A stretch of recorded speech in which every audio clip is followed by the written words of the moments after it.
आप प्रवेश कर रहे हैं सीएनबीसी आवाज और इबेक्स कैश के शानदार स्टूडियो में। नमस्कार व्यूअर्स, रात के 9 बजने को हैं और आप देख रहे हैं सीएनबीसी आवाज पर टक्कर का मंडे एडिशन। आज के दिन की शुरुआत देशवासियों के लिए किसी भी बुरे सपने से कम नहीं थी। हफ्ते का पहला दिन यानी सोमवार, मंडे और सड़कों पर लंबा जाम। देश के लगभग हर बड़े शहर की रफ्तार आज थम गई थी। संयुक्त किसान मोर्चा की तरफ से आज भारत बंद बुलाया गया था। राकेश टिकैत दिन भर बंद के पूरी तरह कामयाब होने का दावा करते रहे और सड़क पर लोग परेशान होते रहे, परेशानी को झेलते रहे। किसानों के नाम पर विपक्षी पार्टियों ने भी सड़क पर मोर्चा संभाला। बिहार में आरजेडी, उत्तर प्रदेश में समाजवादी पार्टी और कई जगहों पर लेफ्ट पार्टियां सड़कों पर उतरी। यानी बीजेपी के खिलाफ जिसे जहां मौका मिला वो पीछे नहीं रहा। और यह सब हुआ उन कानूनों के खिलाफ जो अभी तक लागू हुए ही नहीं है, जिन पर सुप्रीम कोर्ट ने रोक लगाई हुई है। तो क्या आक्रामक हो चुके किसान आंदोलन के सियासी मायने भी हैं? क्योंकि राकेश टिकैत खुलकर बीजेपी को हराने की बात कह चुके हैं और बार बार कह रहे हैं। आज इसी मुद्दे पर होगी सोमवार के दिन यानी मंडे एडिशन में सीएनबीसी आवाज पे टक्कर। किसानों का कंधा, मोदी विरोधी एजेंडा। आज सीएनबीसी आवाज की टक्कर इसी पर। और मेरे साथ सीएनबीसी आवाज की टक्कर में आज राकेश टिकैत एक्सक्लूसिवली जुड़ेंगे इस पूरे मुद्दे पर बात करने के लिए।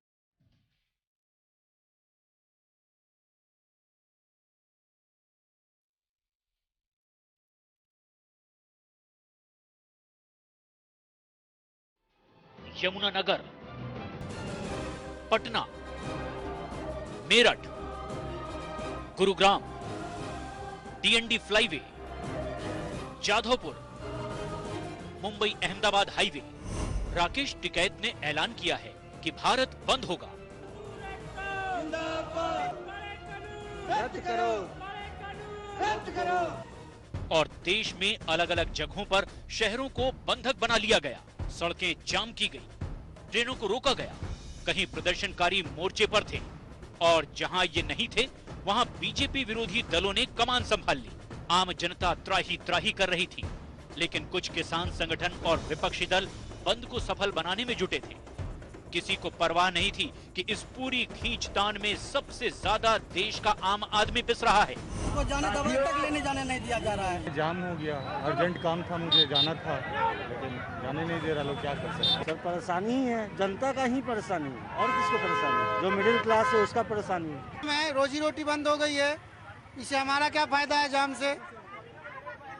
हम तो भूखे ही मरेंगे ना। बीते 10 महीने से दिल्ली के कुछ बॉर्डर पर प्रदर्शनकारी कब्जा करके बैठे हैं। आम आदमी चुपचाप तकलीफ झेल रहा है, वो भी उस कृषि कानून के नाम पर जिसे देश की सबसे बड़ी अदालत ने होल्ड पर डाल दिया है। हमारा पूर्ण रूप से ठीक रहा। जो किसान है, इस विचारधारा के लोग हैं, वे पूर्ण रूप से इसमें उनका समर्थन था, उन्होंने पूरा समर्थन दिया और पूर्ण रूप से भारत बंद सफल रहा है। सरकार उनके द्वारा बताई गई आपत्ति पर विचार करने के लिए तैयार है और इससे पहले भी कई बार बात हो चुकी है, लेकिन इसके बाद भी अगर उन्हें लगता है कोई बात बची है तो जरूर सरकार बात करेगी। लेकिन विपक्ष को किसानों के कंधे पर रखकर बंदूक चलाने का मौका मिल गया है। राहुल गांधी ने ट्वीट किया, किसानों का अहिंसक सत्याग्रह आज भी अखंड है, लेकिन शोषणकार सरकार को ये नहीं पसंद है, इसीलिए आज भारत बंद है। किसानों की साफ बात है, एमएसपी के लिए कानून लाइए और ये तीनों कानून वापस लीजिए। एक बार में सारी समस्या समाप्त हो जाएगी। लेकिन आज सबसे बड़ा सवाल है कि आंदोलन के नाम पर आम जनता को हो रही तकलीफ पर सबकी आंखें क्यों बंद है? और मुद्दा यह भी है कि आखिर इस टकराव के बीच सुलह का रास्ता कैसे निकलेगा? आज इसी पर होगी देश की सबसे बड़ी बहस। जनता को बंधक बनाती तस्वीरों वाला विश्लेषण देखिए। पहली तस्वीर जिसको मैं आपके समक्ष लेके आ रहा हूं, ये गुरुग्राम और दिल्ली बॉर्डर की है। आप जाम की स्थिति देखिए, किस तरह से जाम लगा हुआ है। वाहनों की चेकिंग के चलते बॉर्डर पर लंबा जाम लग गया था।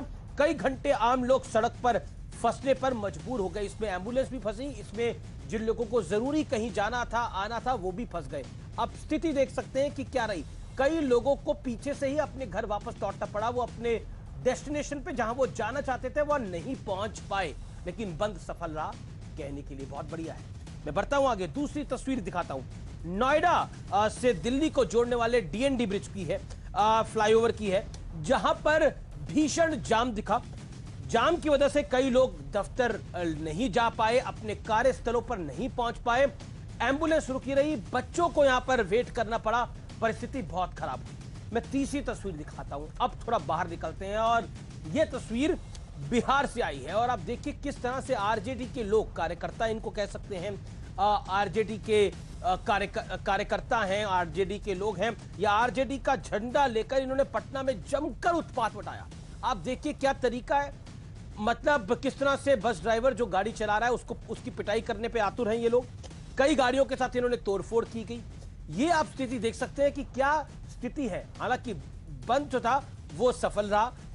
कुल मिलाकर इन लोगों के साथ तो वही पॉलिसी अपनानी चाहिए जो लोग बसों को तोड़ने का प्रयास करते हैं, ड्राइवरों को मारते हैं, कि कोर्ट संज्ञान ले, कोर्ट संज्ञान ले इनके साथ। देखिए एक निहत्थे बेचारे ऑटो ड्राइवर को जो अपनी रोजी रोटी, अपने बच्चों का पेट पालने के लिए खड़ा है, उसको पीट रहे हैं ये लोग और फिर कह रहे बंद सफल है। व्यूअर्स, मैं आपके निर्णय पे छोड़ता हूं इन सब चीजों को। क्या ये सही है? जरूर इसके बारे में थोड़ी देर के लिए मंथन करिएगा, चाहे 40 सेकंड के लिए करे जरूर। चलिए मैं बढ़ता हूं। मेरे साथ आज कौन कौन मेहमान जुड़ रहे हैं मेरे साथ आज की इस चर्चा में। राजकुमार चाहरे अध्यक्ष हैं बीजेपी किसान मोर्चा के और बीजेपी के मेंबर ऑफ पार्लियामेंट भी हैं। राजकुमार चाहर साहब का एक परिचय यह भी है कि इन्होंने अपनी लोकसभा सीट को 5 लाख से भी ज्यादा मतों से जीता था। यानी उत्तर प्रदेश में जो पहली 2-3 सीटें जीती थी बीजेपी, मार्जिन के लिहाज से बहुत बड़ी सीट थी। अधिकतर ये डिबेट्स में नहीं आते, लेकिन आज विशेष अनुरोध पर ये हमारे साथ हमारे कार्यक्रम में जुड़े हैं। मेरे साथ इस चर्चा में जुड़ रहे हैं पुष्पेंद्र चौधरी, जाने माने किसान नेता हैं। मेरे साथ इस चर्चा में जुड़ रही हैं रागिनी नायक जी, प्रवक्ता हैं कांग्रेस पार्टी की और पेशे से वकील भी हैं जानी मानी, उनका भी अभिनंदन है। मेरे साथ शुभराष्ट्रा भी है इस चर्चा में, लेखिका हैं, उनका भी अभिनंदन है। मैं सबसे पहले चाहर साहब आपका रुख करता हूं और मैं इस डिबेट को ओपन आपसे करता हूं। मैं 1 मिनट आपको देना चाहूंगा। मैं आपसे यह जानना चाहता हूं, जो तथाकथित किसान हैं, जो अपने आप को किसान कह रहे हैं, चाहर साहब आवाज मिल रही है आपको? जी चाहर साहब, जो अपने आप को किसान कह रहे हैं, जो अपने आप को किसानों का नेता, किसानों का मसीहा कह रहे हैं, वो कहते हैं हट हमारी नहीं, हट सरकार की है। लेकिन मैं जनता के लिहाज से सवाल पूछ रहा हूं, जनता क्यों पिस रही है? देखिए अमीश जी, सबसे पहले तो मैं देश की जनता को और देश के किसानों को धन्यवाद देना चाहता हूं कि उन्होंने जो भारत बंद का आह्वान जिन किसान प्रतिनिधियों ने या विपक्षी दलों ने किया था उसको पूरी तरह से नकार दिया है। एक बात। दूसरी बात यह है कि किसान आंदोलन को राजनीतिक रूप पहले दिन से दिया गया था और देश के प्रधानमंत्री माननीय नरेंद्र मोदी जी ने जो कहा था कि आंदोलनकारी और आंदोलनजीवी दोनों में अंतर होता है, तो आंदोलनजीवी बनकर दिखाने का काम विपक्षी दल कर रहे हैं। अब भाजपा के जो वैचारिक विरोधी हैं, देश के प्रधानमंत्री माननीय नरेंद्र मोदी जी की लोकप्रियता से जो घबराए हुए लोग हैं, जो हताश हो गए हैं, जो निराश हो गए हैं, जिनको कुछ सूझ नहीं रहा वो क्या करें, तो उन्होंने भोली भाली कौम किसान के ऊपर, उसके कंधे पर बंदूक रख दी है और उसको गुमराह करने का प्रयास किया है, जो कि किसान ने अब नकार दिया है। आप समझा नहीं पाए, समझा आप भी नहीं पा रहे। किसान ये मामला लगभग 1 साल से ऊपर हो गया है इस पूरे मामले को। देखिए, अब ये आंदोलन विपक्षी दल कर रहे हैं जी। विपक्षी दल के जो कार्यकर्ता हैं वो किसान नाम पर आंदोलन कर रहे हैं। मेरे किसान को, मेरी सीधी कौम के लोगों को बरगलाने का, उनको भड़काने का और उनको गुमराह करने का प्रयास कर रहे हैं, जिसमें वो नाकाम हो गए हैं। क्योंकि अब इनके मुद्दे जो पहले इन्होंने उठाए थे, अब ये एमएसपी की बात नहीं करते, अब ये 3 कृषि विधेयकों की बात नहीं करते, अब तो ये इसे मूंछ की लड़ाई बना रहे हैं ये लोग। तो सरकार तो किसान के हित के लिए काम कर रही है। भैया मूंछों पे ताप देकर किसान की राह में बाधा मत बनो।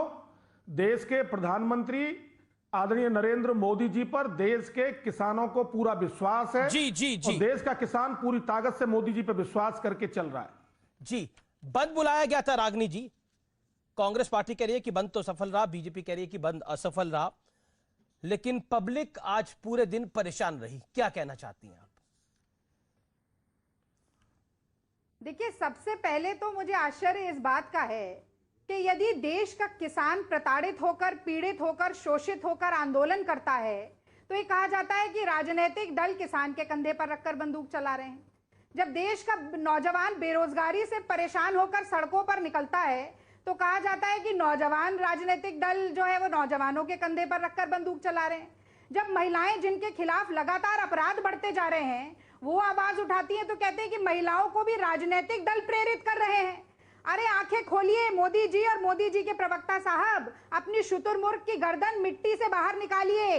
देश की आम जनता परेशान है, जन जन आपके खिलाफ है, राजनीतिक जमीन आपके पैरों के नीचे से खिसकती जा रही है, इसीलिए सद्बुद्धि भी दूर जा रही है। वो कहा जाता है जब नाश मनुज पर छाता है पहले विवेक मर जाता है। इसीलिए आज मुझे लगता है अमीश जी आपने भी किसानों को तथाकथित कहा, जो कि मैं समझती हूं कि संघियों और भाजपाइयों की भाषा है, जो कभी आतंकी बताते हैं, कभी मवाली बताते हैं, कभी तथाकथित बताते हैं, तो कभी पाकिस्तानी बताते हैं। इस तरीके की भाषा का प्रयोग देश के अन्नदाता के लिए नहीं करना चाहिए। नहीं, मैं बिल्कुल आपकी बात सही है। मैंने तथाकथित किसान इसलिए बोला क्योंकि किसानों को तो जो चाहिए वो अगर मिल रहा है। अगर 25 रुपए गन्ने की कीमत बढ़ रही है तो किसान कुछ खुश दिखाई दे रहा है हमें, लेकिन एक किसान का वर्ग ऐसा है कि जो परेशानी है पिछले 8 महीने से, और वो बाइडेन तक से शिकायत कर रहा है देश के प्रधानमंत्री की। तो इसलिए जब कोई किसान बनकर राजनीतिक रोटियां सेकेगा, जब बोलेगा कि मुझे एक विशेष पार्टी को हरा देना है चुनाव के अंदर, तो फिर किसान तो राजनीति नहीं करता। अपने सभी पैनलिस्ट को बराबर का बिल्कुल मैडम, आपको बराबर का मौका मिला। आपने अभी बोला, आप फिर 30 सेकंड बोल लीजिए, फिर मैं रुक करूंगा बाकी राजकुमार चाहर का। आप अपनी बात को रख लीजिए 30 सेकंड, उसके बाद आप चले जाएगा। आप मुझे बात समाप्त कर लेने दीजिए। बात समाप्त कर लेने दीजिए। आपने कहा 25 रुपया गन्ने पर बढ़ा दिया। अब भारतीय जनता पार्टी के ही नेता वरुण गांधी कह रहे हैं 400 रुपए का समर्थन मूल्य दीजिए, वो किसानों की मांग है उत्तर प्रदेश में, और नहीं दे सकते तो मान लीजिए कि किसानों के साथ नहीं खड़ी है योगी सरकार। योगी सरकार 350 तक ही बढ़ा पाई। आज पंजाब में 365 रुपए समर्थन मूल्य आज भी है और अभी 2 महीने पहले से था। पहली बात। अब दूसरी बात पर भी आ जाती हूं। एक और बात पर बहुत गाल बजाए जा रहे हैं कि 40 रुपया प्रति क्विंटल गेहूं का दाम बढ़ा दिया, यानी कि 4 रुपया प्रति किलो गेहूं का दाम बढ़ाकर गाल बजा रहे हैं। ये तो इस किस्म की बात हो गई कि एक जेब कतरा पहले पॉकेट मार ले और उसके बाद ये कहे कि 10 रुपये पकड़ लो, बस की टिकट लेकर घर चले जाना। ठीक है, जवाब सुन लेते हैं मैडम। राजकुमार चाहर जवाब दे दीजिए। एक मिनट पूरा करने दीजिए। नहीं, अब मैडम टाइम लिमिट को तो फॉलो करना पड़ेगा ना, टाइम लिमिट को तो फॉलो करना पड़ेगा ना। राजकुमार साहब 50 सेकंड में आप भी जवाब दे दीजिए। ट्रैक्टर पर लगी है। देखिए मेरी एक तो आपत्ति है, पेस्टिसाइड पर लगी है, रागिनी जी जिस प्रकार की बातचीत कर रही हैं उनकी शब्दावली पर ही मुझे आपत्ति है। ठीक है चाहर साहब, आप अपनी बात को रखिए। मैडम रागिनी जी आपने भी वक्तव्य को रखा। चाहर साहब 50 सेकंड में अपनी बात को रखिएगा प्लीज, बोलिए। देखिए मैं कांग्रेस पार्टी की प्रवक्ता जी से बड़ा विनम्र निवेदन करना चाहता हूं कि आप अपनी पार्टी की छवि को चैनल के द्वारा भी जनता में दिखा रहे हैं कि आपकी सोच, आपके जो परिवारीजन, जो तथाकथित गांधी परिवार है, जिनकी आप चापलूसी कर करके थक गए हो, जो केवल तथाकथित गांधी परिवार की चापलूसी के अलावा आपको कुछ आता नहीं है, देश के किसानों को बर्बाद करके रख दिया कांग्रेस पार्टी के 55 साल के कार्यकाल में। कह सकती हूं और बिल्कुल मुद्दे पे बात करिए। किसान मोर्चा आप अभी मुझे ताज्जुब हो रहा था कि अंधभक्ति का चश्मा उतार दीजिए। अच्छा ठीक है, वो अपनी बात को रख ले, वो आपके बीच में नहीं बोले। नजरिया अपनाइए गांधी जी का। इस देश के सबसे बड़े आंदोलनजीवी महात्मा गांधी थे, जिन्होंने अंग्रेजों के खिलाफ तमाम आंदोलन किए। अब महात्मा गांधी को कहां बीच में ले आई रागिनी जी? अब एक एक करके आंदोलनकारी थे। नाक रगड़ता हुआ अंग्रेजों की महात्मा तरह। गांधी ठीक है, रागिनी बीच में ना बोले। राहुल गांधी जिसे जौ की बाल का पता नहीं। अच्छा ठीक है राजकुमार चार साहब आप अपनी बात को रखिए, फिर मैं रागिनी आपको मौका दूंगा। चार साहब आप अपनी बात को रखिए। रागिनी जी किसानों के बारे में आपको जानकारी नहीं है। जो 1000 रुपए रागिनी ये क्या तरीका है, दूसरे व्यक्ति को बोलने देंगी ना। अब मैं आप आंदोलन का राजकुमार चाहर को दिखाइए स्क्रीन के ऊपर। राजकुमार चाहर आप देखिए, वो डिबेट में अक्सर नहीं आते, वो अपनी बात को रखने आए हैं। इस तरह राजकुमार चाहर आप अपनी बात को रखिए। मैं महिलाओं का बहुत सम्मान करता हूं, और रागिनी जी थोड़ा धैर्यता रखिए। कांग्रेस पार्टी के शासनकाल में आप याद करिए, मध्य प्रदेश के अंदर अभी जब दिग्विजय सिंह जी आपके मुख्यमंत्री थे और किसान आंदोलन कर रहे थे बैतूल के अंदर, तो आपकी सरकार ने वहां गोलियां चलवाई, 24 किसानों की निर्मम हत्या आपने कर दी, और आपको तो किसान के बारे में कुछ भी शब्द प्रयोग करने का अधिकार भी नहीं है। रागिनी जी कह रही है आप अंधभक्ति में पड़े हैं। मैं माफी करिए, मैं बीच में टोक रहा हूं। रागिनी नायक कह रही है आप अंधभक्ति में है। आज जो है, देखिए अब मुझे नहीं पता आप किस भाषा का प्रयोग करते हैं, क्योंकि आपके संस्कार क्या हैं ये देश की जनता जानती है। जब भी आज कांग्रेस पार्टी की स्थिति पूरे देश में क्या हो गई है, और आने वाले समय में जो थोड़ा बहुत आप पे काम रह गया है वो भी समाप्त हो जाएगा। परेशान मत होइए, क्योंकि आदरणीय महात्मा गांधी जी जिनका आप नाम ले रहे हैं, महात्मा गांधी जी भी कह के गए थे कि कांग्रेस जो शब्द था वो आंदोलन का नाम समाप्त हो गया है, कांग्रेस समाप्त हो जानी चाहिए, और अब कांग्रेस समाप्ति की ओर आ गई है। पर राहुल गांधी कह रहे हैं कि राहुल गांधी को भी किसानों की बहुत चिंता है। चाहर साहब, राहुल गांधी जी को भी किसानों की बहुत चिंता है। वो कह रहे हैं किसानों का हिंसक सत्याग्रह आज भी अखंड खड़ा है। देश के पूर्व प्रधानमंत्री चौधरी चरण सिंह जी के सपनों को साकार कर रहे हैं, महात्मा महेंद्र सिंह टिकैत जी के सपनों को साकार कर रहे हैं, सर छोटू राम जी के सपनों को साकार कर रहे हैं। कांग्रेस पार्टी के पास अब कुछ बचा नहीं है। अब राग आलापते रहिए, राहुल जी ट्वीट करते रहे, एसी लगाकर और गद्दे लगाकर ट्रैक्टर पर बैठते रहे, आपका कुछ होने वाला नहीं है। इस देश की जनता को माननीय नरेंद्र मोदी जी पर ठीक है। जवाब रागिनी नायक जी से अब जवाब मैं दिलवा देता हूं। रागिनी, ये बात तो सच है कि ये जो किसानों का आंदोलन चल रहा है, जिसको किसान आंदोलन का नाम दिया जा रहा है, इसमें हम लगातार देख रहे हैं कि लेफ्ट की एक बहुत बड़ी सपोर्ट है। लेफ्ट के कई नेता इसके अंदर शामिल है, कांग्रेस की भी सपोर्ट है, और ये जो किसान वर्ग है ये बंगाल से लेकर, चाहे वो कहीं भी चुनाव हो, बंगाल में चुनाव हो, असम में चुनाव हो, वह बीजेपी के विरोध में जाता है। यानी ये बात स्पष्ट है कि ये लोग पॉलिटिकली मोटिव के साथ अपना काम कर रहे हैं, क्योंकि लॉ सस्पेंडेड है। जहां तक अगर हम लॉ के तर्कों की बात करें रागिनी जी, तो पंजाब के अंदर 2013 में जो सरकार थी, अकालियों की सरकार थी, उन्होंने एक फैसला लिया था। 2017 में कांग्रेस की सरकार आ गई थी, अब तो मुख्यमंत्री भी उधर बदल गया है। कॉन्ट्रैक्ट तोड़ने पर सजा और जुर्माने का प्रावधान है, यानी वहां पर सजा मिलेगी। वो कानून जस का तस है, वहां पे कांग्रेस का शासन है। दूसरी सरकार बिहार में, जहां पर एपीएमसी मंडी एक्ट नहीं, जहां पर है, और वहां पर की आप स्थिति की अगर आप बात करेंगी तो वहां पर भी आपकी सरकार रही, कृषि मंत्री भी आप करें, लेकिन बदलाव वहां पे भी नहीं हुआ। यानी फैक्चुअली ऐसा लगता है कि ये जो किसान आंदोलन है, this is anti BJP. Your take now. और चाहर साहब की बात का भी जवाब। चाहर साहब, अब आप इत्मीनान रखिए 50 सेकंड। मैं चाहर साहब को भी, हाँ, तो चाहर साहब को बहुत विनम्रता के साथ मैं भी कहना चाहती हूं कि चापलूसी शब्द का प्रयोग पहले आपने किया, इसीलिए संस्कारों का प्रदर्शन भी किस तरीके का है ये पहले आपने किया, मैंने आपको पलटवार किया। तो यदि आप वार करेंगे तो कांग्रेस की तरफ से प्रतिक्रिया के लिए भी तैयार रहिए। बहरहाल वो आज की बहस का विषय नहीं है।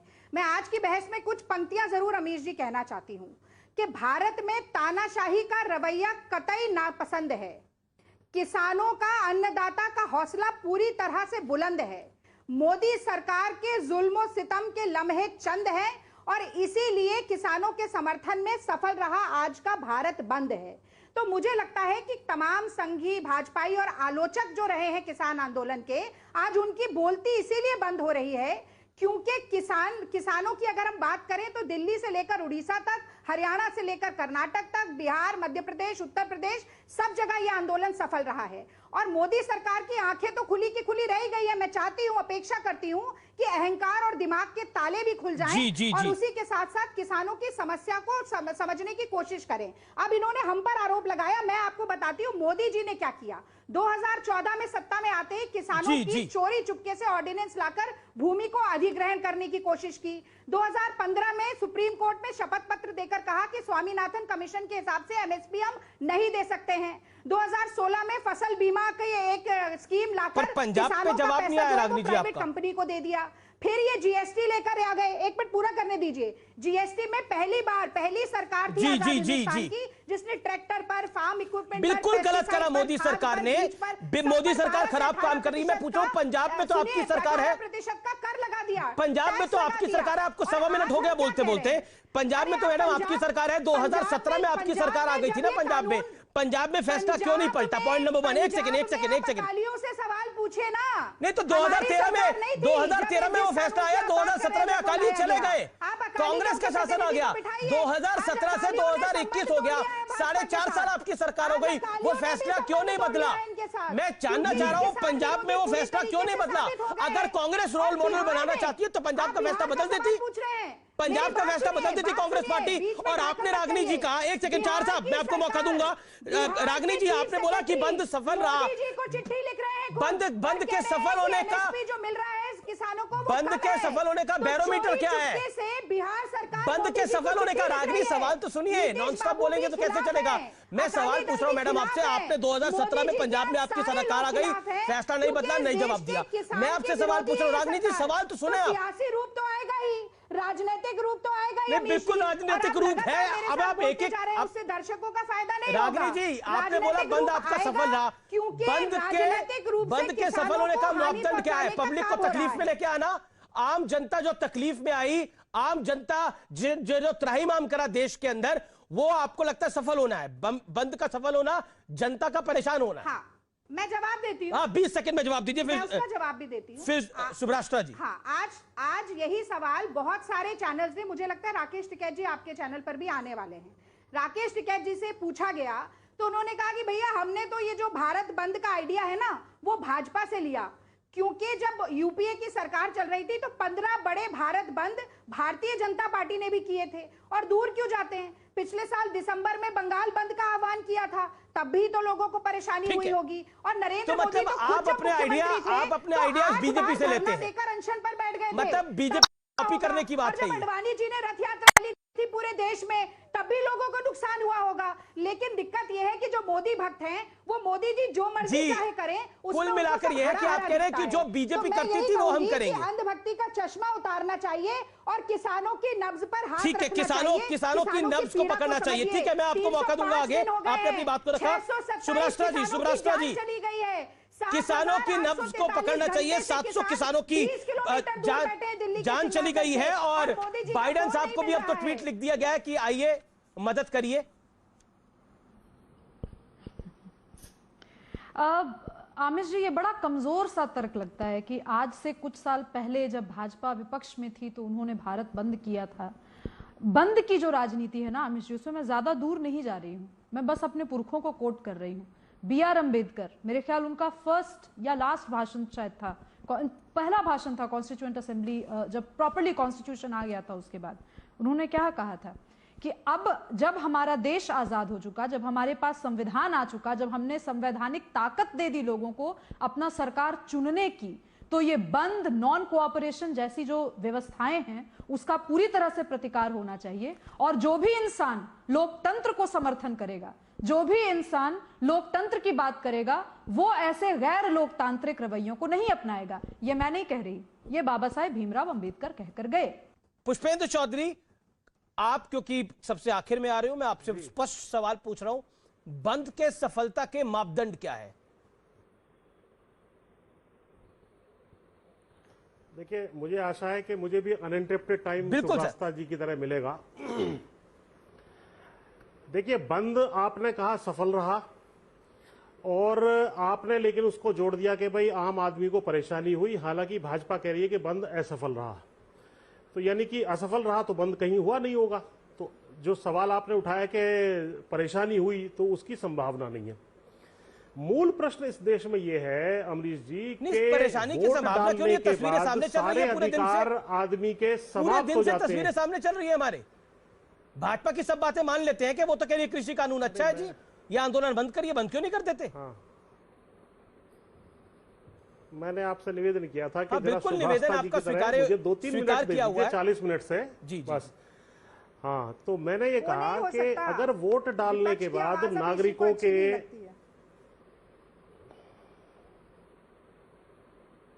बोलिए जो साहब, दोबारा और कुछ कहना हो तो बोल लीजिए। ना मैंने नहीं बोला, ये बात रागिनी जी ने बोली, आप अपनी बात के बाद, हाँ, वोट डालने के बाद नागरिकों के सारे अधिकार समाप्त हो जाते हैं। ये जो है नई परिपाटी इस देश में हो रही है।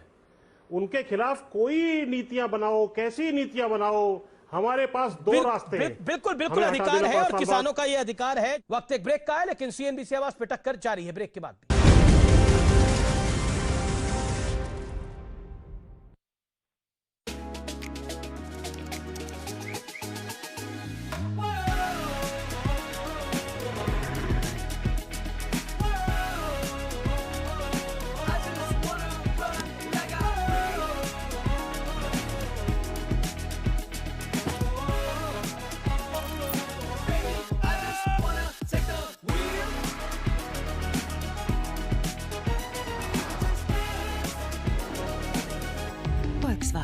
DP World. Let's go with them. You got the passion, and we know you got the dream. We're with you across the 7 seas. Now bring your best game on. It's time to play. We are here to support you all the way. We got your back, yeah, we got your back. This is your time. We know you're gonna shine. Yeah, we got your back. We got your back, yeah, we got your back. We know you're gonna shine, yeah, we got your back.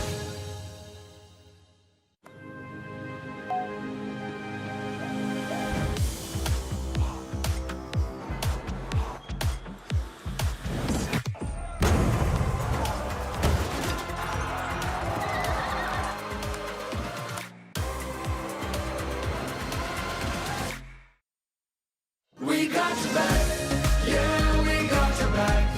We know you're gonna shine, yeah, we got your back. Alstone, HPL and aluminum composite panels, architect's first choice. We got your back, yeah, we got your back. We know you're gonna shine, yeah, we got your back. We got your back, yeah, we got your back. We're with you forever. We'll do this together. We got your back, yeah, we got your back. We know you're gonna shine, yeah, we got your back.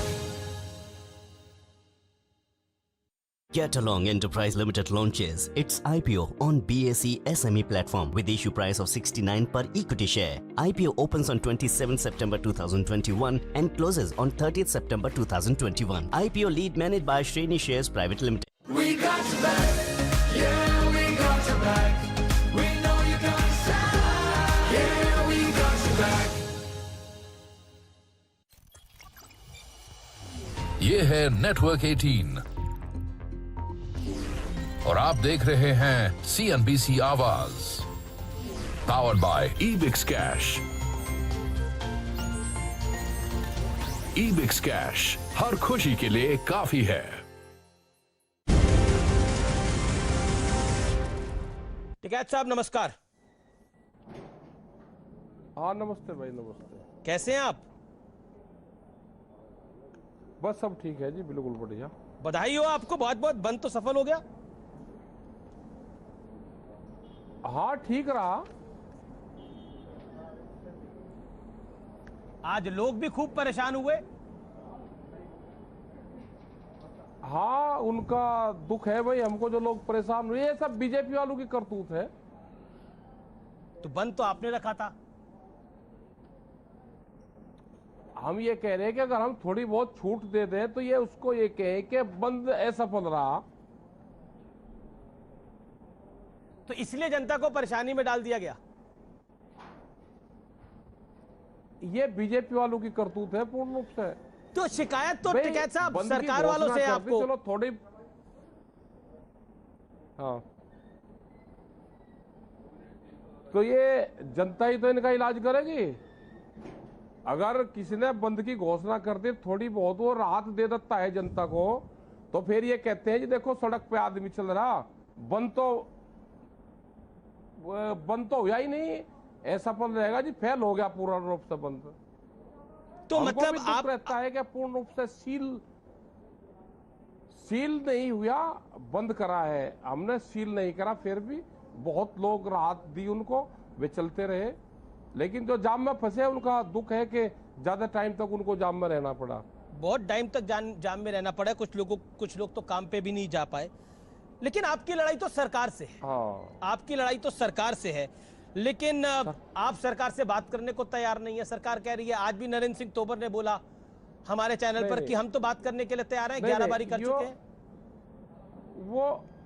वो गलत वो देते हैं, वो झूठ बोलते हैं।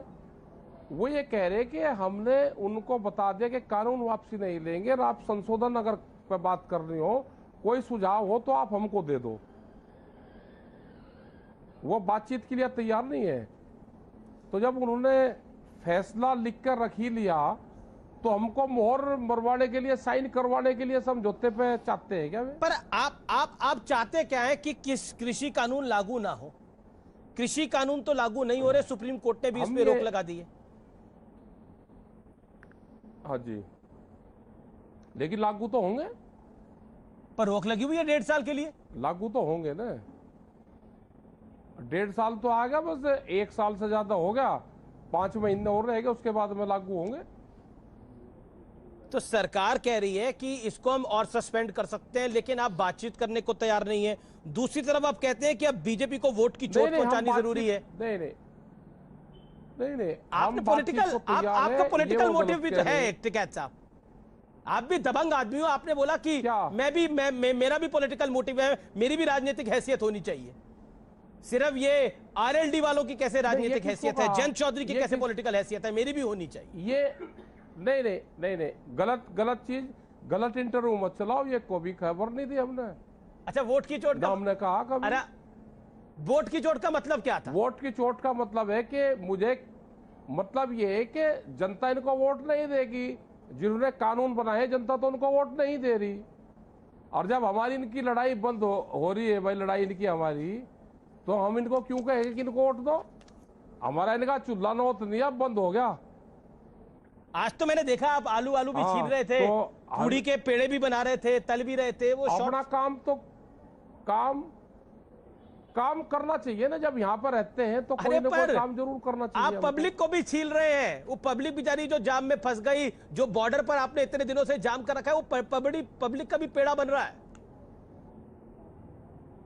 नहीं, ऐसा नहीं है। हम ये जनता की आवाज है, उस आवाज को हम उठाते हैं। हम ये चाहते हैं कि रोटी जरूरत की चीज रहे, बाजार की चीज ना रहे। अनाज गोदामों में बंद ना रहे, वो खुले में रहे। अच्छा, आपका सरकार से जो झगड़ा, मेरी तो आपसे संवाद पहले भी हुआ, आपने बोला आपका झगड़ा ये था कि किसानों को जेल में नहीं बंद होना चाहिए। बिल्कुल सही बात है, मैं आपके साथ हूं, ये बिल्कुल बात आपकी सही है।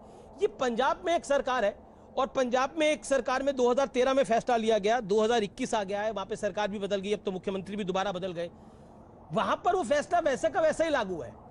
वहां आंदोलन करने का कभी मन नहीं हुआ टिकैत साहब? ऐसे ही पूछ रहा हूं आज आपसे, दिल की बात मैं जान लेता हूं थोड़ी। नहीं, वहां पे भी आंदोलन होते हैं, वहां पे भी बातचीत होती है सरकारों से। किसी की भी सरकार हो, वहां पे असल में फैसला वही है क्या? किसानों को जेल में बंद करने वाला, जहां सजा और जुर्माने का प्रावधान है कॉन्ट्रैक्ट के ऊपर। वहां कॉन्ट्रैक्चुअल फार्मिंग है पंजाब में। वहां पे अगर होगा तो उनसे भी बात करी जाएगी। होगा नहीं है, मतलब मैं आपको प्रामाणिकता से बोल रहा हूं ये बात। 2013 में अकालियों की सरकार ने फैसला लिया था। तो हटेगा वो फैसला? आपने बताया है तो उसको संज्ञान में लेंगे। अच्छा, अभी तक संज्ञान में ही नहीं था वो? नहीं, हमारी नॉलेज में नहीं था, मेरी नॉलेज में नहीं था ये। अच्छा, एक बात बताइए, आपने की जत्थेबंदी है, उनसे बातचीत करेंगे। मतलब उनसे बातचीत करेंगे, सरकार से बातचीत में आपको जो केंद्र सरकार है, नरेंद्र मोदी की सरकार है, बीजेपी वाली सरकार है, उससे बातचीत करना आपको लगता है ये आपकी मूंछ को नीचे कर देगा? नहीं नहीं, ऐसा नहीं है। हम बातचीत करना चाहते हैं, भारत सरकार से ही बातचीत होगी, उसी से ही इसका समाधान निकलेगा। हमने कभी मने नहीं करी कि हम सरकार से बात नहीं कर रहे। सरकार मने करती है कि हमारी कंडीशन है कि अगर आपको बात करनी है तो कानून वापसी नहीं होंगे, और आप पे कोई सुझाव हो तो वो हमको दे दो। तो इसका मतलब सरकार ने अपना फैसला लिख कर रख रखा है, हम तो जाएंगे उनके फैसले पे साइन करेंगे और अपना आ जाएंगे, वो हमको मंजूर नहीं है। अच्छा एक बात बताइए कि आपने कहा कि ये जो अमित शाह हैं, प्रधानमंत्री मोदी हैं, योगी आदित्यनाथ हैं, ये सब बाहरी लोग हैं, इसका मतलब क्या है? नरेंद्र मोदी देश के बाहर के हैं, मतलब उत्तर प्रदेश के बाहर के हैं, देश के बाहर के हैं, अमित शाह बाहर के हैं, योगी आदित्यनाथ बाहर के हैं। सुन लो जी। हमने इसलिए कहा एक दिन इनके लिए कि इनको कैसा लगेगा, क्योंकि जब हम हरियाणा जाते हैं तो हमको बाहरी कहते हैं इनके लोग, सरकार बाहरी कहती है। जब हम गुजरात जाते हैं तो कहते हैं कि बाहर के लोग आगे, जब हम दूसरी जगह जाते हैं कि ये बाहर के लोग आगे। तो हमने भी एक दिन इनको कह के देखा कि इनको कैसा लगता है। कोई देश में बाहर का नहीं है, सब इसी देश के वासिंदे हैं। जो ये शब्दों का इस्तेमाल हमारे लिए करते हैं, तो हमने एक दिन इनको कह के देखा तो इनको कैसा लगा। तो टेस्ट ले रहे थे आप? रोकना चाहिए कि कोई देश में बाहर का नहीं है जी। इनका टेस्ट ले रहे थे आप? हाँ, इनका टेस्ट ले रहे थे। पर जनता का टेस्ट हुआ? पंजाब जाते हैं, टिकट इनको जिता दिया आसाम में। हाँ तो जिता दिया होगा, जनता तो जिता देती है, जनता में क्या दिक्कत है। अच्छा 2022 में चुनाव होगा, अब अगर बीजेपी दोबारा जीत के आ गई तो ये मान लिया जाएगा कि किसान हो, आम जनता हो, सब बीजेपी के साथ है। इसका मतलब आपको, इसका मैं सवाल पूछ रहा हूं आपसे। जो चैनल के लोग हैं उनको पता है, चैनल के लोगों को, सब लोगों को पता है कि ये चुनाव कैसे जीतेंगे। मैं सवाल पूछ रहा हूं आपसे, अगर जिता दिया जनता ने चैनल के लोगों ने पूछा, नहीं 3 क्वेश्चन चैनल के लोग पूछ रहे हैं आजकल। अच्छा, पहला क्वेश्चन, ये आंदोलन पश्चिम में कैसा चल रहा, गन्ना का लाभ पश्चिम में कैसे होगा, ये आंदोलन जाटू का आंदोलन है, और सरकार ये जीत के आएगी तो आपको कैसा लगेगा। तो इसका मतलब ये 3 शब्द आपको सारे चैनल के लोगों किसी ने लिख के जरूर दिए हैं। हमें तो कोई लिख के नहीं देता सर। और आप तो इतने, आपको चैनलों से बड़ी दिक्कत है, आप तो इतने ताकतवर आदमी है, इतने ताकतवर आदमी है, आप तो पब्लिक के आदमी है, आप सवालों का जवाब तो दे सकते हैं ना। मैं तो सवाल पूछ रहा हूं कि अगर जनता जिता देती है तो फिर क्या कहेंगे राकेश टिकैत? बात तो सुन लो ना। अरे बोलो आप ही की सुन रहे हैं। बात तो सुन लो ना। जी। देखो, जनता तो इनको वोट नहीं देगी, जनता नहीं दे रही, लेकिन सरकारी गुंडागर्दी के ताकत पे ये जीत के जरूर आ सकते हैं। आपको लगता है भारत का लोकतंत्र इतना कमजोर है कि गुंडागर्दी से कोई चुनाव जीत सकता है? भारत का लोकतंत्र इतना कमजोर है, लोगों की शक्ति इतनी कमजोर है। हाँ, आप जिला पंचायत में एक सर्वे जरूर करवाओ जी, कि किन किन लोगों से किस तरह से ताकत के बल पे पुलिस फोर्स का इस्तेमाल करके 40-40 साल पुराने मकान बने हुए को गांव समाज की जमीन में दिखा के जेसीबी उनके घर पे खड़ी करके उनसे वोट ली है। एक बार जरा दिखवा दो प्यार से। तो आप कह रहे हैं कि भारत का लोकतंत्र जो है उसको, उस पे गुंडागर्दी किसी की चल सकती है, खतरे में तो है। बंगाल के अंदर तो बीजेपी चुनाव हारी है, वहां किसी की गुंडागर्दी चली है कि नहीं चली है? इनकी सवाल पूछ रहा हूं मैं। इनकी वहां पे सरकार नहीं थी, नहीं तो पूर्ण रूप से ये जीत का आते, इनकी वहां चल नहीं पाई। तो मतलब दूसरी पार्टी भी गुंडागर्दी कर रही है, आप कह रहे हैं? क्या कह रहे हैं आप एग्जैक्टली? दूसरी नहीं कर रही। अच्छा, भाजपा वाले गुंडे हैं? नहीं करती, ये करते हैं, भाजपा वाले करते हैं। और उत्तर प्रदेश में उसका आपने अनुभव देखा होगा, जिला पंचायत में जरूर आपने देखा होगा। अच्छा, आप कह रहे हैं कि जहां इनकी सरकार होती है वहां ये चुनाव नहीं हारते, जहां नहीं होती वहां हार जाते हैं।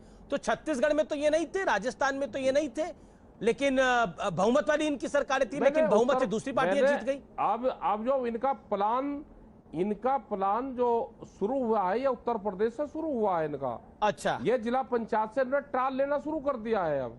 टिकैत साहब, अब आपकी राजनीति में दिलचस्पी बढ़ गई है। हालांकि पहले भी थी, पहले भी आप चुनाव तो लड़े, आप नहीं बढ़ रही।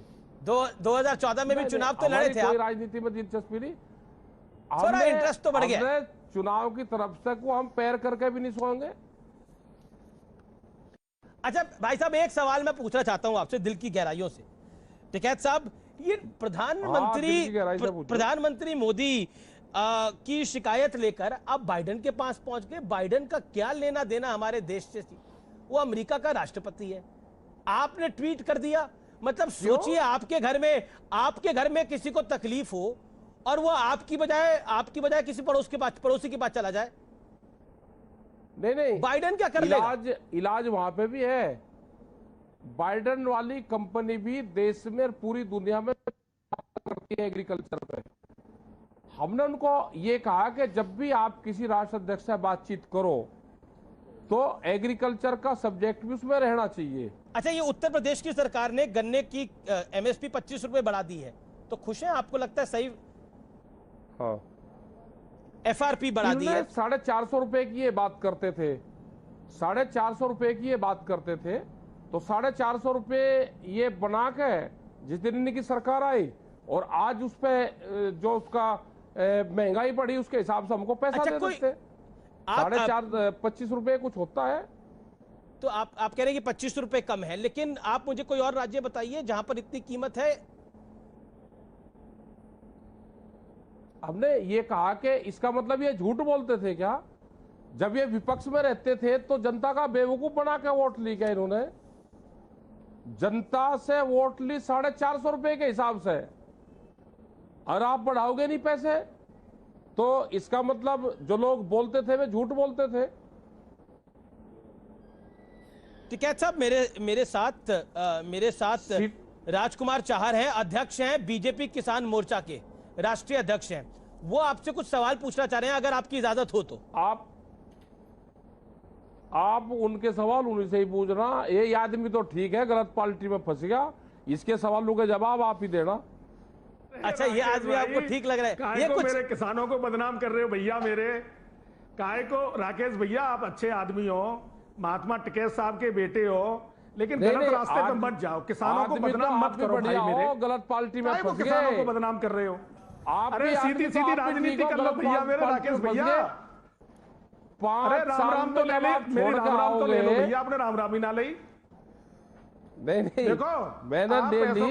आप पंजाब में जरा जाओ, आप बड़े थे जब भी वहां के किसानों पर, वहां के किसानों को कृषि विधेयकों में, सुनो राकेश भाई हमारी बात सुन लो ना, कि आप पंजाब में वहां के ये 3 जो विधेयक हैं, इससे पहले कि जहां वो कानून लागू किए 2013 में, वहां ये प्रावधान दिया है कि किसानों को वहां सजा भी हो सकती है, किसानों को वहां बड़ा जुर्माना भी हो सकता है। तो इतने दिन से ये ध्यान में नहीं आई आपके बात? भाई आप तो जुझारू आदमी हो, तो अब तक तो आपको पंजाब में डट जाना चाहिए था। तो कर का है आप? मैं ये कह रहा कि वहां पर आप प्रेस कॉन्फ्रेंस कर का है। देखो राकेश भाई, मैं पूरे देश की जनता देख रही है और सुन रही है। मेरे आपसे एक आग्रह है कि आपको ध्यान होगा कि सबसे पहले 3 कृषि विधेयक जब लागू हुए और उसकी प्रस्तावना बनी, तो आप नरेंद्र सिंह तोमर साहब को आप तो धन्यवाद देके आए थे कि साहब टिकैत साहब यही चाहते थे कि स्वतंत्र हो हमारा किसान। तो अब विरोध में क्यों लग गए आप? जवाब सुन लेते हैं। अब आपने चार साहब सवाल पूछ लिया, अब टिकैत साहब से जवाब सुन लेते हैं। चार साहब आपने पूछ लिया, टिकैत साहब गलत जानकारी मत दो इनको, गलत जानकारी दी। टिकैत साहब बोल, गलत जानकारी नहीं,